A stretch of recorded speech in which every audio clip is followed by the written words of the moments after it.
রাস্তা দিয়ে আসার সময় আমি আজকে দেখলাম দোকানপাট এত বেশি বসেছে, রাস্তা দিয়ে আসা যাচ্ছে না। আপনি মাহফিল করেছেন, এই মাহফিলের জায়গাতে যদি একজন বক্তা না আসতে পারে, মানুষজন যদি না আসতে পারে, তার কি কষ্ট হয় না? কষ্ট হয়, এটাই স্বাভাবিক। আল্লাহ রাসূল বলছেন ঈমানের সর্বনিম্ন শাখার নাম হচ্ছে রাস্তা থেকে কষ্টদায়ক বস্তু দূর করে ফেলে দেওয়া।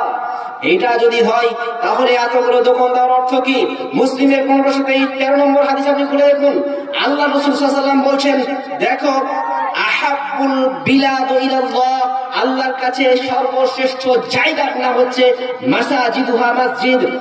আল্লাহ রাসূল সাল্লাল্লাহু আলাইহি ওয়াসাল্লাম বলছেন আল্লাহর কাছে সর্বনিকৃষ্ট জায়গার নাম হচ্ছে বাজার, এখানে সর্বশ্রেষ্ঠ জায়গা মসজিদ। আপনি মাহফিলের ব্যবস্থা করছেন, সর্বশ্রেষ্ঠ কাজটা করার চেষ্টা করছেন, সর্বনিকৃষ্ট কাজ করার পারমিশন কে দিয়েছে? কে দিয়েছে এই কাজের পারমিশন আপনাকে? আপনি একই সাথে জালসা করেন, একই সাথে আবার দোকানপাট বসাতে পারেন কিভাবে?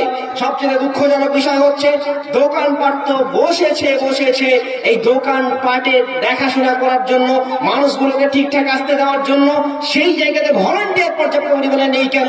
জালসা দিয়েছেন, ভলান্টিয়ার থাকবে না কেন? আপনাকে বুঝা দরকার ছিল, জালসা দিলে আগে জালসাকে কন্ট্রোল করার জন্য ভলান্টিয়ার দরকার আছে। সেই ভলান্টিয়ার না থাকলে জালসাকে কন্ট্রোল করবে কে? জালসাদের মাহফিলে জালসাই হবে, কোরআন এবং হাদিসের কথাই চলবে, দোকানপাট বসবে না। আপনি জানেন আপনার এই দোকানপাট বসার কারণে কতগুলো যুবক যুবতী ওই জায়গা থেকে একত্রিত হয়ে ঠাসাঠাসি করে যাচ্ছে। আমি মোটরসাইকেল নিয়ে আসতে পারছি না, আমার সাথে মহিলাদের টাচ হয়ে যাচ্ছে, আমি যতই চেষ্টা করি আমি পারছি না। কেন এটা হচ্ছে? সাধারণ যুবকরা তো একদম কি বলতে পারি আপনাকে, একেবারেই তার দিকে খেপে পড়ছে, তার দিকে ঝুঁকে পড়ছে। এটা হয় কিভাবে? এটা জালসার মাহফিলে হয় কিভাবে?